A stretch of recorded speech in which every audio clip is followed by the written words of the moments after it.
हाँ बच्चे, तो पिछले वीडियो में जो हमने आपको मैथ के बारे में बताया, जिसको काफ़ी बच्चों ने देखा, सम्मान दिया, उसी क्रम में आपको हमने कहा था कि आपको समाकलन का प्रारंभिक चीज बता दें। अब उसके आगे जब हमको करना है तो कोई न कोई हथियार चाहिए। युद्ध में जाना है तो हथियार चाहिए। बिना युद्ध अगर आपको करना है तो वेपन्स आपको चाहिए, और जब वेपन्स आपको चाहिए तो ये वो हथियार हैं जिनके द्वारा आप समाकलन के क्वेश्चंस को आसानी से कर सकते हैं। बच्चे, जो हमने आपको व्हाइट बोर्ड पर ये लिखे हैं, इनको आप देखिए। हमने लिखा है कि समाकलन के कुछ महत्वपूर्ण सूत्र हैं, some important formula of integration. आप सोचिए, फार्मूला इतना ही नहीं आपको बताया जाएगा, और भी बताया जाएगा, लेकिन अभी आपको जितनी आवश्यकता है उतना ही आपको बताया जा रहा है कि आप पहले कोई भी चीज सीखना है तो छोटे से अगर आपको चालू करना है तो आप पहले उसकी छोटी सी बातों को सीखिए, धीरे धीरे उसमें और विस्तार होता जाएगा, वो भी आपको बताएंगे बच्चे। लेकिन पहले शुरुआती दौर में यही है जो हमने आपको यहाँ पर लिखे हैं। तो आप इस जो फार्मूला है इसका स्क्रीनशॉट आप अपने मोबाइल में ले लीजिए और इसको आप अपने कॉपी पर अवश्य लिखें। जब तक आप वीडियो केवल देखेंगे उससे नहीं होगा। अगर आप पढ़ने वाले हैं, आप जागरूक हैं, पढ़ना चाहते हैं बच्चे, तो इसको जरूर लिखिए। जब आप मैथ पढ़ेंगे तो ये आपको काम करेंगे, और लिख करके भी बातें याद होती हैं। तो जब आप उसका बनाएंगे सिस्टम से तो आप लिख लेंगे। तो आप इसका स्क्रीनशॉट ले लीजिए और इन्हीं फार्मूलाज पर आपको कुछ हम सवाल बता दे रहे हैं, क्वेश्चन हल कर दे रहे हैं। इसके बाद अब आप अपने पास किताब रखे होंगे, उसमें से आप सवालों को हल करेंगे। तो बच्चे, आप लोग स्क्रीनशॉट फार्मूले का ले लिए होंगे। अब उसी फार्मूले से संबंधित कुछ प्रश्नों को आप देखिए कैसे आप हल करेंगे। जैसे मान लीजिए हमने आपको पहला क्वेश्चन दिया कि इंटीग्रल x के पावर 5 dx है और इसका समाकलन आपको करना है, जो कि पहला फार्मूला लिखे थे बच्चे व्हाइट बोर्ड पर। वही चीज आप समझने की कोशिश करो। बहुत कमजोर बच्चा भी होगा, जनरल वे में भी होगा, कुछ नहीं गणित जानता होगा, लेकिन जान जाएगा। कैसे जान जाएगा? देखो, इतना आसान ये है समाकलन कि आप इंटीग्रल x के पावर 5 dx है, कुछ मत करिए, आप x के पावर जितना है उसमें एक जोड़ दीजिए, और जितना पावर में है उतना ही नीचे भी लिख दीजिए। पिछले वीडियो में आपको बताए थे बच्चे कि जो उसमें से छोटा रह जाता है कि यह संख्या कैसे मिल पाएगी, इसीलिए कोई न कोई एक इंटीग्रेशन कांस्टेंट जोड़ा जाता है। हमने c जोड़ दिया, इसी को लिख देंगे x के पावर 6/6 प्लस c। आपका आंसर हो गया बच्चे।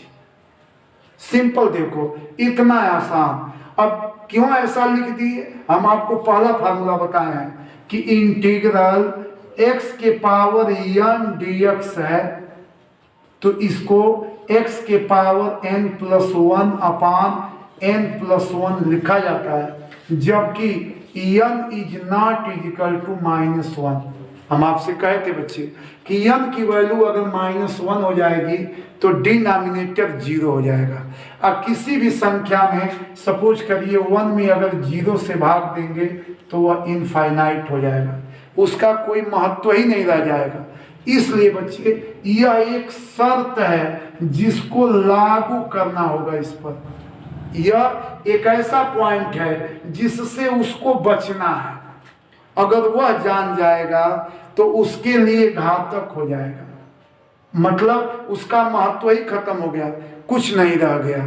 तो वैसे ही ये फार्मूला में आप देख रहे हो, पहले सवाल को हमने हल कर दिया।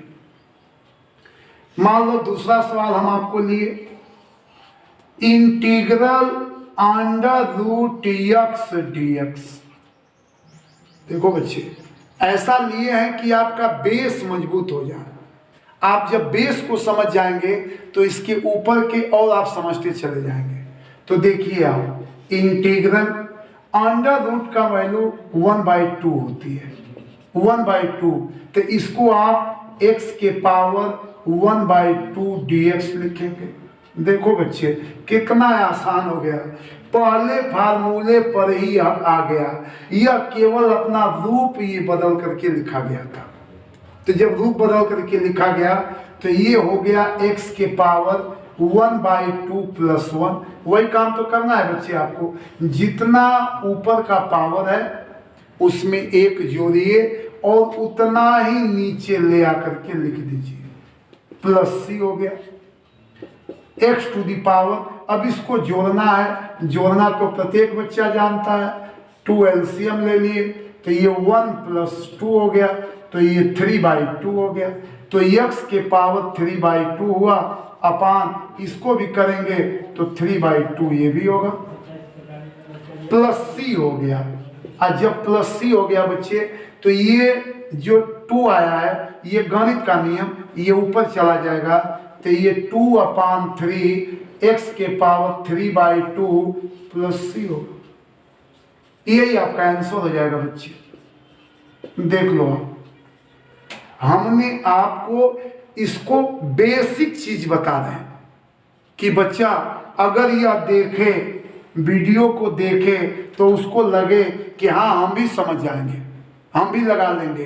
वो ये ना जाने कि गणित बहुत कोई कठिन चीज है, लेकिन समझने की कोशिश करे वो कि इसको कैसे वो लगाएंगे। अब देखो आगे, अगर सपोज करिए आप, हमने ऐसे आपको क्वेश्चन लिए हैं जो आपके दिमाग में बैठे हैं कि कैसे इसको किया जा रहा है। सपोज करो हमने ले लिया question integral sin 2x dx। अब देखो बच्चे दो बातें हैं, sin 2x dx है, और जब 2x dx है तो अब तक तुम यही जानते थे कि इंटीग्रल अगर sin x dx है तो फार्मूला तुम यही जानते थे कि -cos x + c होगा। यहां भी x था और यहां भी x है, तो इसको जब पुनः हम लोग करते हैं तो उसका मान 1 हो जाता है, कोई प्रॉब्लम नहीं रहती। लेकिन हमने सवाल में देखो यहाँ क्या लगा दिए, x के जगह पर 2x कर दिए। और जब ये 2x कर दिए बच्चे तो यहां से देखो आप, इसको आप मानोगे क्योंकि इस फॉर्म में आपको ले आना है। जो फॉर्म है इसी फॉर्म में बच्चे आपको ले आना है। तो लेट करेंगे, लेट 2x = t, क्योंकि हम चाह रहे हैं कि इस रूप में ले आए। यहां 2x हो जा रहा है, ये x हो जा रहा है। तो इसमें है कि हमेशा वो दोनों भरसक सेम होना चाहिए। अब नहीं है तो देखो बना रहे हैं। और जब लेट किए, लेट को माना कहते हैं हिंदी में, तो लेट 2x = t। और जब भी मानेंगे बच्चे, इस बात को हमेशा आप याद रखोगे कि जब समाकलन में लेट करेंगे तो हमेशा उसका अवकलन करेंगे, डिफरेंशिएशन करेंगे बच्चे, हमेशा डिफरेंशिएशन होगा। तो जब डिफरेंशिएशन करेंगे तो अब कैसे डिफरेंशिएशन करोगे, देखो यहां से लिख रहे हैं 2 का 2a हो जाएगा, x है तो x का तो 1 होता है, लेकिन ये dt है तो dt का dt अपान dx होगा, तो इसलिए dx का तिर्यक गुणा कर दिए तो dx बराबर dt हो गया। तो ये आ गया 2 dx बराबर dt। हमको चाहिए क्या, dx बराबर हम निकालना चाहते हैं, तो dx बराबर हो जाएगा हाफ dt। ध्यान देना बच्चे, तो ये हाफ dt हो गया। अब क्या करो, इस मान को उठा करके इसमें पुट कर दो, और जब इसको इसमें पुट कर देंगे तो इंटीग्रल साइन 2x की जगह पर आप t रख देंगे, dx की जगह पर जो वैल्यू आपकी आई है बच्चे हाफ dt रख देंगे। हाफ कांस्टेंट है, आपको कल बताया गया कि जो कांस्टेंट होता है उसको उसी तरह से बाहर निकाल लेते हैं, तो हाफ को आपने बाहर निकाल लिया तो integral sine t into dt हो गया। देख लो बच्चे, होमोजीनियस हो गया, ये भी t है तो ये भी t है, तो यहां से हो गया हाफ, और ये फार्मूला बन गया। अगर x की जगह पर यहाँ t है तो इसको लिख देंगे minus cos t plus c हो गया, तो ये हो गया हाफ, माइनस को पहले कर दिए cos t plus c। t की वैल्यू जो आप माने थे उसको ला करके रख देंगे बच्चे, और जब रख देंगे तो ये हो जाएगा minus half cos 2x plus c हो जाएगा, जो आपका आंसर हो गया बच्चे। देख लो, एक एक पॉइंट इसमें हल करके बताए कि बच्चा हो सकता है न समझता हो तो वह जीरो लेवल से इस बात को समझ जाए कि कैसे हम समाकलन उसका कर रहे हैं। तो यहां से देखो, एक बार और आपको बता दे रहे हैं कि 2x बराबर हमने t माना, जब लेट किए तो उसका अवकलन किए, और जब अवकलन किए तो dx बराबर हाफ dt आया। इसके बाद उस वैल्यू को ला करके उसमें पुटअप कर दिए, और जब पुटअप कर दिए तो हमारा फार्मूले के रूप में हो गया, और जब फार्मूले के रूप में हो गया तो हमने रख दिया, लेकिन जिसको आप रिप्लेस किए थे उसकी जगह पर ला करके पुनः उसको आपको रखना होगा, और उसको आपने ला करके वहां पर रख दिया। इस प्रकार आपका ये फाइनल आंसर आ गया बच्चे, यहां से आप देख लो। अब और सवाल आपको प्रैक्टिस के तौर पर लगा रहे हैं, आप इसको देख रहे हो, अपनी कॉपी पर भी लिख लिए होंगे, आप समझ गए हैं तो, लेकिन कैसे देखो, जब लगाओगे बच्चे तो आपको आनंद आएगा, जब समझ जाओगे उस बात को तो लगा लोगे आसानी के साथ। जितने भी बच्चे बच्चियां देख रहे हैं, देखेंगे इस वीडियो को, वह ध्यान देंगे कैसे। अब देखो, अगर मान लो कोई क्वेश्चन ऐसे दिया है, पांचवा क्वेश्चन आपको बता रहे हैं, integral ax square plus bx plus c और dx है, dx है। तो जब dx है तो पहले क्या करेंगे आप, इसको अलग अलग, जहां a b c क्या है तो ये कांस्टेंट है बच्चे, a b c कांस्टेंट है, अचर है, तो अचर को तो आप बदल नहीं सकते। अगर हम कह दिए कि 5 तो अब वह 5 ही रहेगा, उसको कोई 6 नहीं कर सकता। इसलिए यहां पर ये रूल है उसका कि आप जो अचर है उसको वैसे ही निकालिए। तो इसको लिखेंगे अलग अलग, integral ax square dx plus integral bx dx plus integral c dx, c dx हो गया बच्चे। अब देखो यहां से जो अचर है कांस्टेंट है उसको हमने बाहर निकाला, तो a को बाहर निकाल दिए, integral x square dx plus b को बाहर निकाले, integral x dx plus c को बाहर निकाले, इंटीग्रल 1 dx हो गया। आप कहेंगे सर ये 1 कहां से आ गया, आप सोचिए, अगर ये सी डी एक्स है तो इसको आप बच्चे ऐसे भी लिख सकते हो, सी गुणते 1, सी का 1 में गुणा करेंगे तो सी ही होगा। जहां कुछ कोई तो है, ऐसा नहीं है। 1 एक ऐसा चीज है कि वो हर जगह सब में समाहित है। जैसे कहा जाता है कि जितने भी दुनिया में इंसान हैं सबके अंदर अध्यात्म कहता है कि आत्मा रहती है, सोल रहती है। और यह सोल कैसी है? तो यह ईश्वर का ही एक अंश होता है, ईश्वर का अंश है। उसी तरह से ये 1 इसमें समाहित है।